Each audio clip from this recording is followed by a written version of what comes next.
as it is today, I think. Or at least that's how I feel.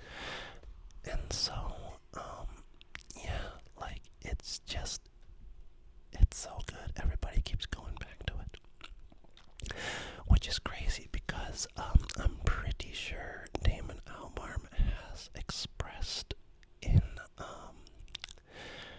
like, interviews, or like, he's definitely said something about the project was unfinished. And, which is bizarre because the track sounds so good. I think the only thing is, like, maybe it could have had like a more grand ending. I feel like maybe it, like, I don't know. I won't talk about it too much. But yeah, I know they were planning to do like some sort of movie or something, and that never happened. Yeah, it's so good. Let's dive into it. So right off the bat, we got Evie playing with my pen right here. Okay, maybe she's not interested. Never mind, she is interested.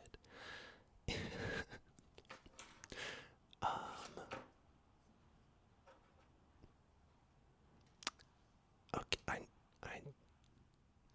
how am I? I'm gonna be so distracted. Oh my goodness. Evie. No, enough. I'm gonna put that aside. So for starters,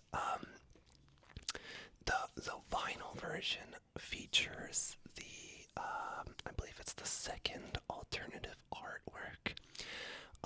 I Back when it came out, there were, I believe, 4 different artworks. There is the CD version, which you would be able to see online. Like, that's like the most basic version, and it's like, at like sunset. That one, I think, is the most prettiest. Evie just knocked the pen on the floor. And then there's this one, which is in the daytime with a cloudy sky in the background. This was the Japanese release, which was also the vinyl release as well. And then there is a nighttime version, which was, I believe, no, there's like a really early morning version where it's like night and you can see like just on the horizon, like it's like the sun is just about to come up. I believe that was the iTunes release. And then there was the nighttime version, which I think was just like the deluxe version of the CD or something. I can't remember what was on the deluxe version. I don't think there was necessarily bonus tracks. I can't remember. So here we have the back. As you can see, we have orchestral intro. Welcome to the world of the plastic beach. White flag. Rhinestone eyes. And on side B, we have stylo. Super fast jellyfish. Empire ants. And glitter freeze. On side C, we have some kind of nature. On Melancholy Hill. Broken. Sweepstakes. And on side D, we have Plastic Beach, To Binge, Cloud of Unknowing, and Pirate Jet. Lulu's in the background, scraping at the litter box, if you can hear that. Let's open up. We have more artwork in the inside, which is awesome. We have Murdoch and 2D playing guitar. Looks like they are writing the album, possibly. While we have Cyborg Noodle shooting up at the jets, the pirate jets, if you will. And then we have also the songs with the credits as well by multiple artists. artists. There are a lot of artists in this record, and a lot of big name artists too. Like I said, this was a really big project. So the first sleeve with side A and side B, we have a picture of Cyborg Noodle. Because at this point in the story, I believe the band thought that Noodle had died in the crash in the El Nino music video. Evie, what do you want?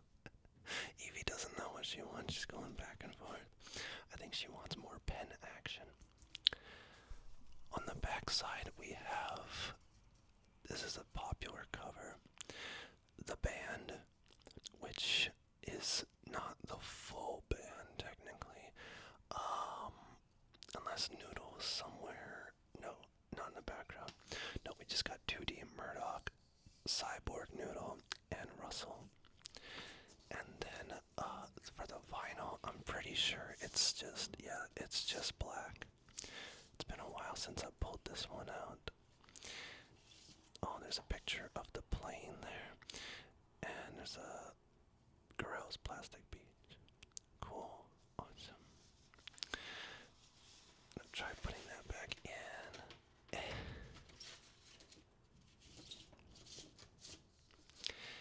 And I'll put it in this way so the record never falls out. Is there any art prints in here? No. I'm pretty sure there's no separate art prints. Come on. Thanks for the help, Evie. And then on this side C and side D, we have, there we go. We have a picture of Russell in his enormous form and the actual Noodle that is going to seek revenge or something. As much as I follow this band, the story's pretty confusing. I would love to just have someone sit me down and explain everything up to date. That would be nice. And I really like this picture. 2D, with the classic melodeon. I want one of these. I remember I gifted one to one of my friends, and they loved it. I don't know why I'm going off topic with that. And, Evie.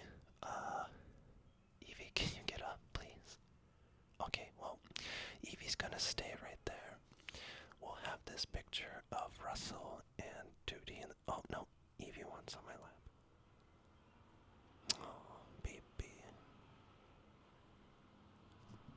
My cord. Okay. Oof.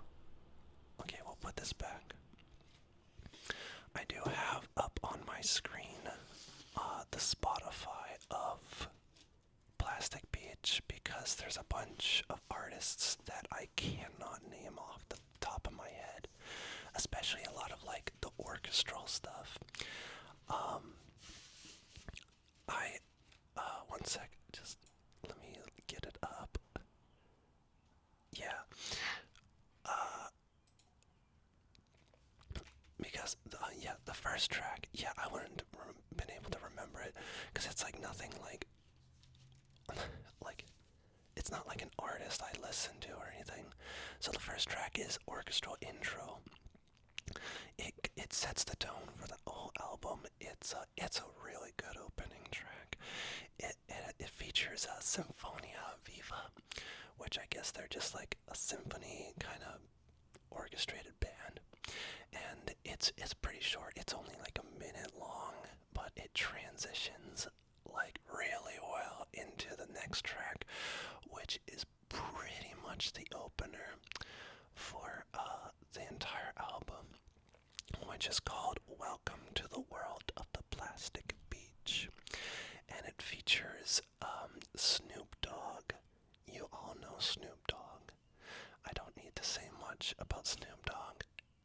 It's a fantastic feature, and it becomes definitely a fan favorite throughout Gorillaz fans. I love the bass. I love, like, Snoop Dogg nails nails it in this, and it's so good.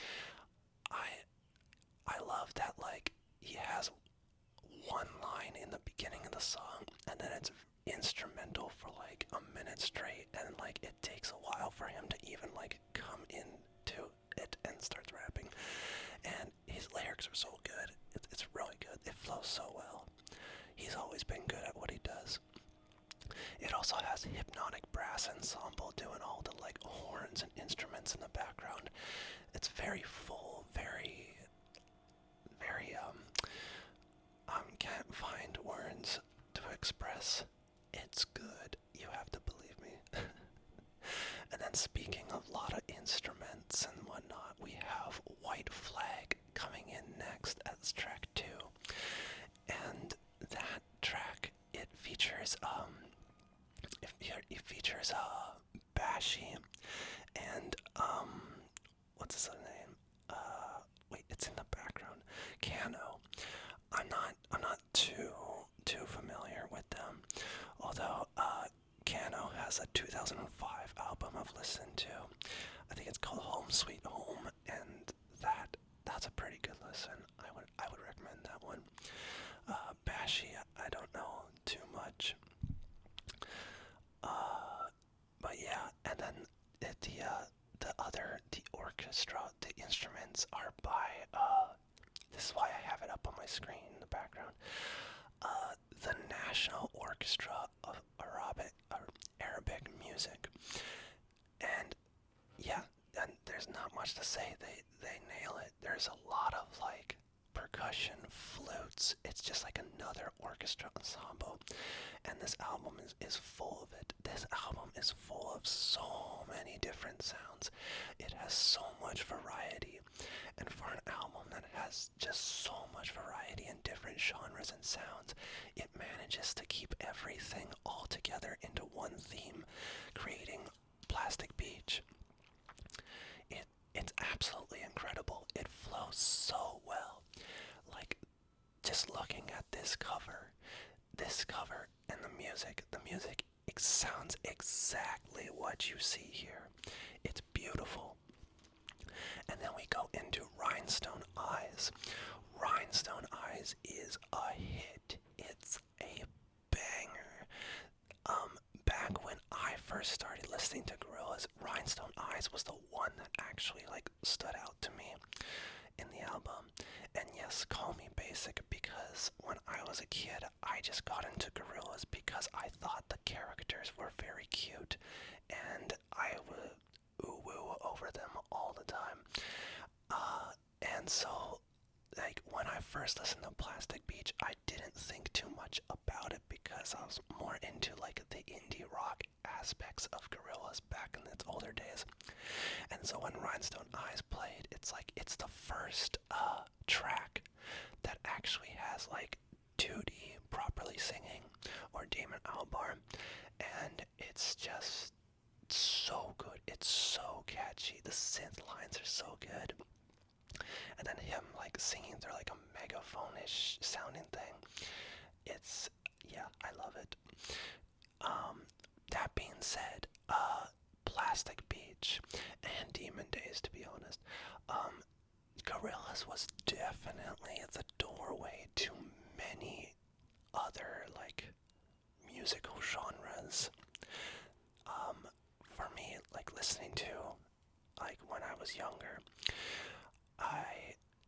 it definitely like opened my eyes to different things and different sounds. And so like I tend to listen to a lot of different like artists because of them. Anyways, we'll go to the next track. Next track we have Stylo featuring where is it? Yeah, Stylo. We are on side B now. Rhinestone Eyes being the last track of side A, which is a good last track for a side. Side B, we have Stylo. I love the music video for this one. it's pretty cool. It's just yeah, it's Murdoch, 2D, and Cyborg Noodle being chased by I believe Bruce Willis. It's been a long time since I've seen it, but it's like a car chase. Okay, enough of the music video. But yeah, it's got a sick bass line. features Mos Def and Bobby Womack. Bobby Womack, I highly recommend listening to like anything that he's done. Very influential artist, and I see why Damon Albarn has him in like I think he's featured in like 3 or more Gorillaz tracks. I can only name 3. I think he's featured twice in this album alone, and he has a song in the fall. But yeah, I see why he wanted him in the album. His voice is absolutely incredible.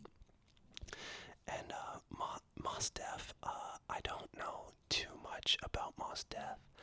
I do know one song, and that's the Miss Fat Booty. That's a banger. I love that track. I think he's in one of Kanye West's albums as well. I think it's only like a bonus track. I can't remember what album it is, but yeah. Stylo's amazing. What's odd is that I remember I think it's in Gorillaz singles collection. Stylo is one of the singles featured in that one, and for some reason Stylo it kind of annoyed me. The whole beginning with Mos Def's intro, they cut it out for some reason. So when the bass comes in,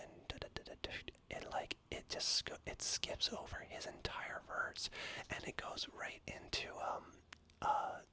Tootie's lines, and then Bobby Womack's. I don't know what the deal was with that, but yeah, that's kind of odd.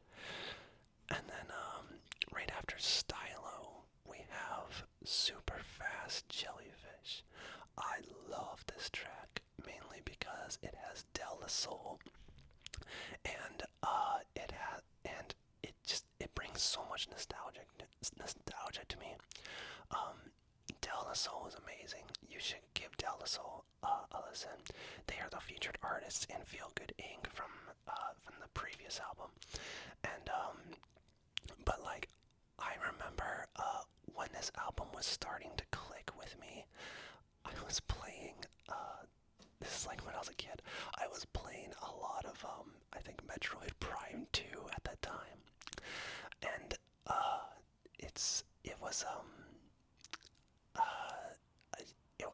I was on I can't remember what the section was called, but I was doing all the underwater stuff, so like, the little sounds like that like, it always reminds me of the little, like, seahorse fishes, dancing around in the water, and me shooting them. Anyways, that's a weird story. I'm sorry I brought that up. But, yeah, it's so good. It's a silly track, and it's a fun track, and it just fits with the themes so well. I love it. And then, from being very happy and upbeat, it then transitions into Empire Ants. Wowie. So Empire Ants is like the first track where things kind of get more melancholy and like sad, and Empire Ants, I can't tell you which is my favorite track on this album, to be honest. It's one of those kind of albums. It's just, from start to finish, it flows so well. I love it. But Empire Ants, it's definitely like one of the highlighted ones, I think, in the album. And it features Little Dragon. I love Little Dragon. I think, like, if you have not looked into Little Dragon, I highly recommend Little Dragon.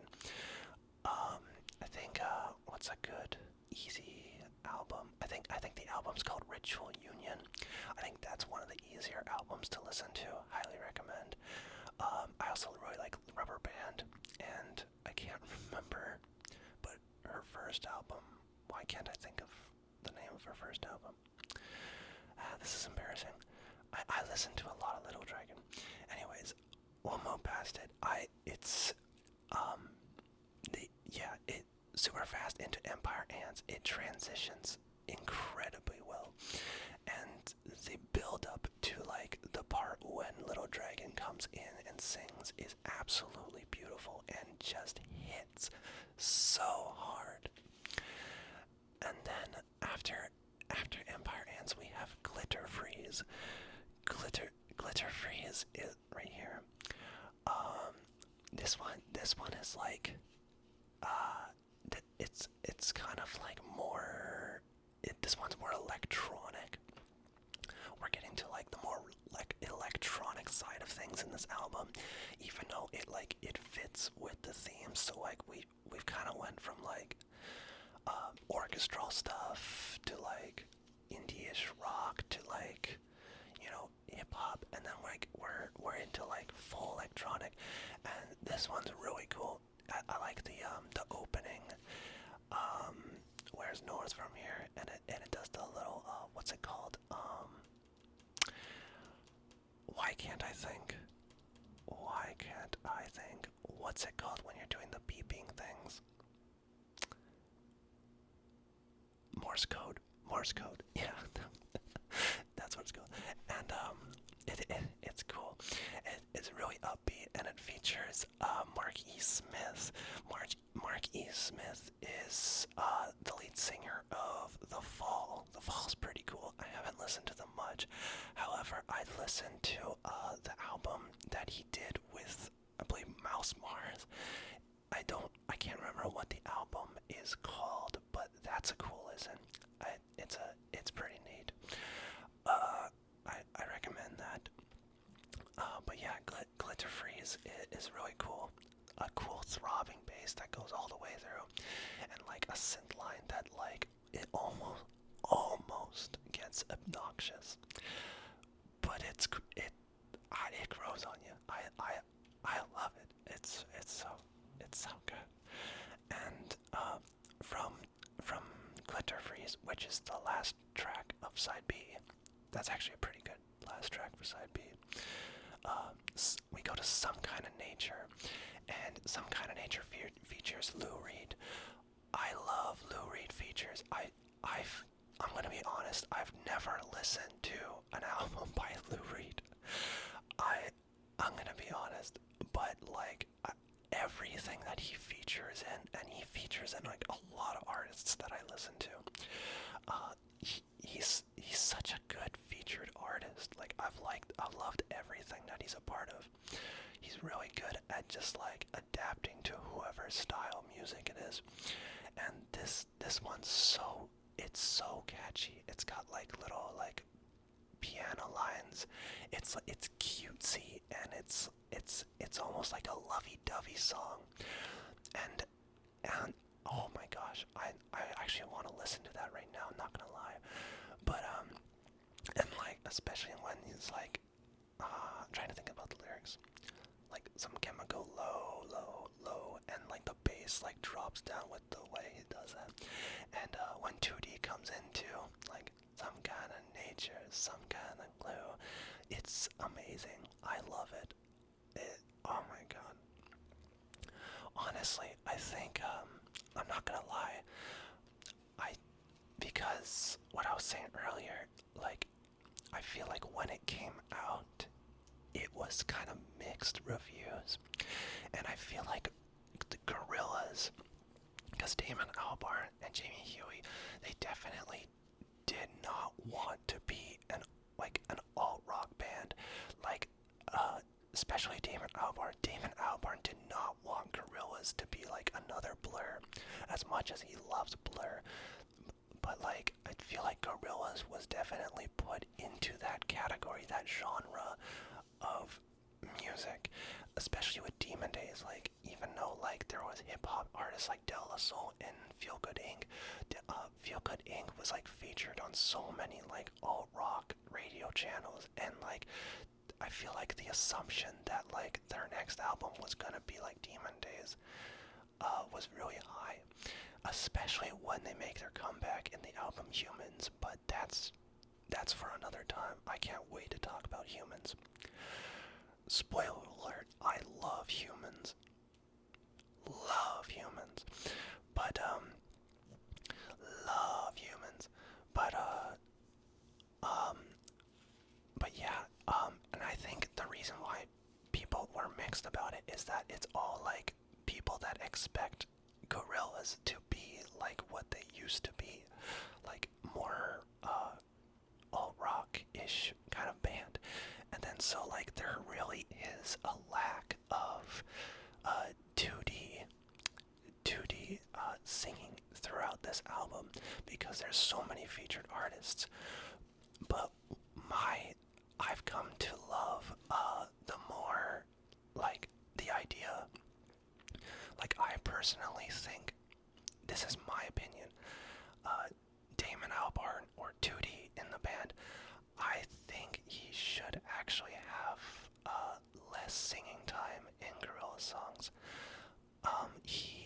He's especially in Plastic Beach, which like he sings a lot, but like I feel like people want him like all the time because yeah, his lines are incredibly catchy and hit so hard. It's like in some kind of nature, some kind of nature, some kind of soul. It's so good, but I feel like they're so good because it kind of goes into the whole less is more. So like if you took like the best parts of everything and just only did that, like then there is necessarily no best parts anymore. It's like it was never a best part. So like and we will talk about this in another Gorillaz album. Oh my gosh, I can't remember what it's called. Why can't I think what it's called? They made it after Humans. Oh my gosh, I'm going blank. I can't remember what it's called. And I have it on vinyl, by the way, because I really do love it. That being said, it's mostly 2D singing, and it doesn't hit as hard as projects like these. Anyways, I think that's all we'll rant about for that. Some Kind of Nature is amazing, by the way. And then after that we go On Melancholy Hill, another fan favorite, and that one definitely is. Oh, there's a bunch of Eevee hair on the corner here. That one definitely is all like 2D singing, and I gotta adjust myself. And that one is exactly as it says, On Melancholy Hill, a very melancholy sounding song, and it's beautiful. The synth is fantastic. 2D's voice is incredibly beautiful in this one, and that's all I have to say. I love it so much. I loved it so much I even learned it on guitar, and I don't even play guitar. I play bass guitar. Next track we have Broken. Broken is really cool. That one is definitely another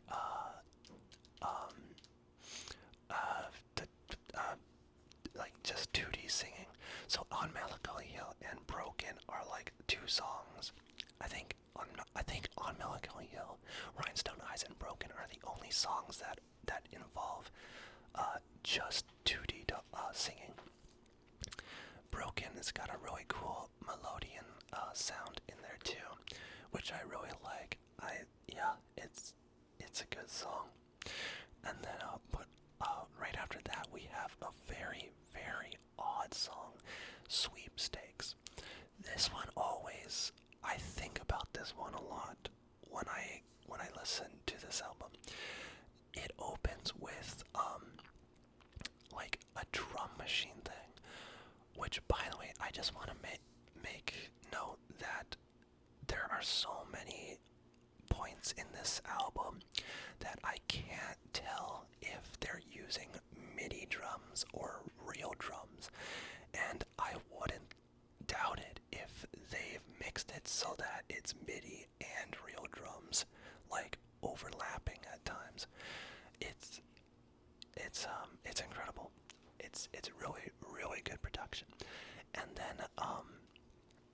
Sweepstakes, it opens with like this like drum machine thing, and it's like in 3/4, and then when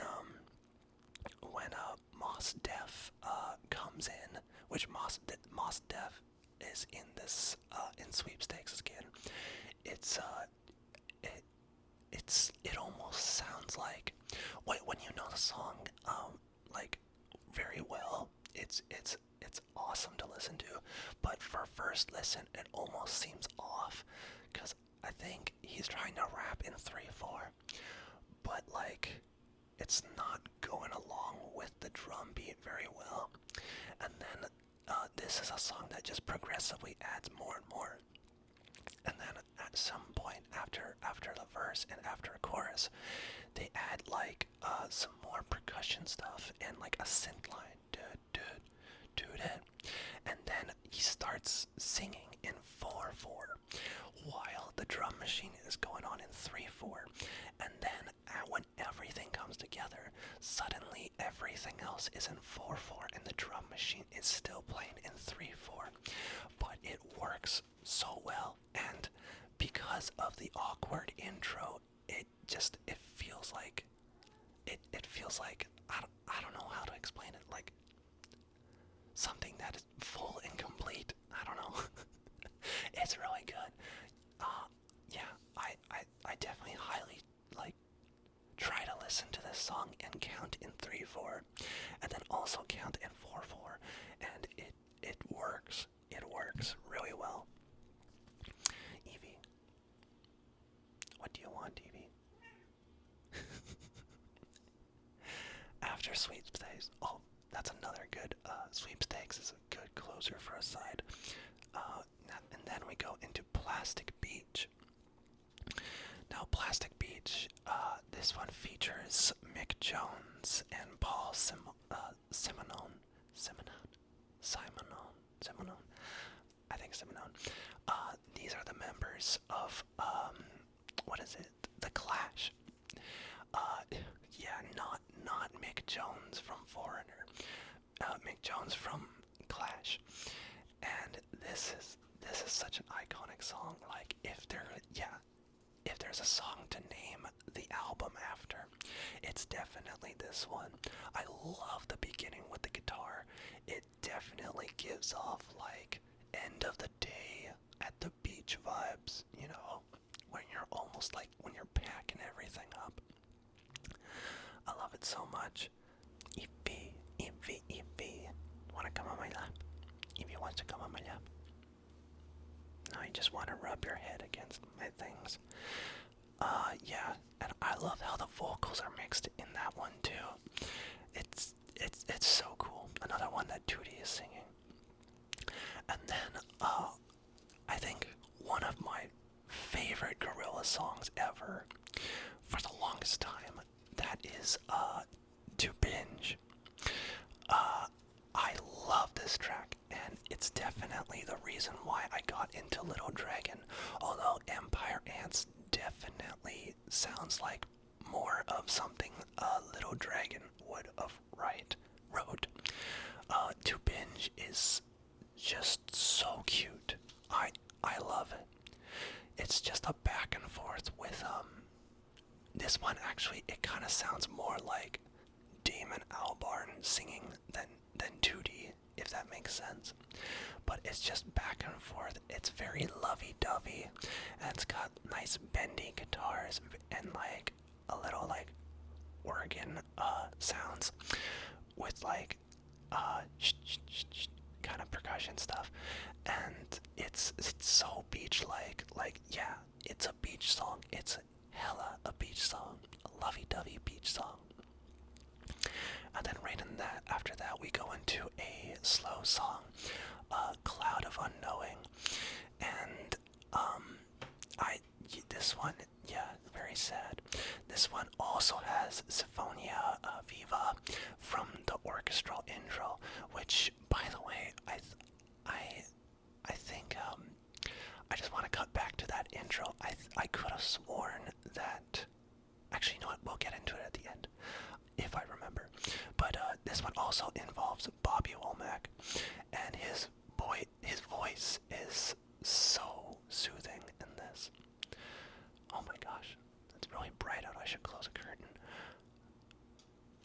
so much shine here. Um, it's like blinding my eyes. Yeah, it's so good. In fact, it made me like right before recording this. I needed to like. I've never actually dove into a lot of Bobby Womack's music. Like I've definitely listened to him in the past, but like I've never like really dove into it. You can see it in the background. That's the last thing I'm listening to. Listening to the song California Dreamin', which I'm definitely familiar with. It's definitely one of his most popular songs. But yeah, I think after this, that's probably what I'm going to be listening to. And yeah, it's a really good second last song, which transitions into Pirate Jet, which the last 3 tracks all transition with each other, by the way. And Pirate Jet, I've come to really love Pirate Jet, but my first reaction for it feels, and I feel like I have a theory, I have proof to back this theory up. It feels like an unfinished track. Like, does anybody agree with me? Like, it feels like it builds up into something really like gritty, and like it's almost ending it on like, you know, a neutral note, because like Plastic Beach is not necessarily a good place, nor is it really like a bad place either. It's just like something that has formed over the years. And then like and like it's, yeah, and it's really good though, by the way. The synth in it is incredible. I'm getting distracted with stroking Evie's chin. Evie. Let's try looking at her. Wait. Evie. Evie.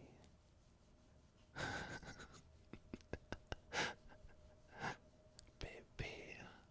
But yeah, I remember watching the making of Plastic Beach, and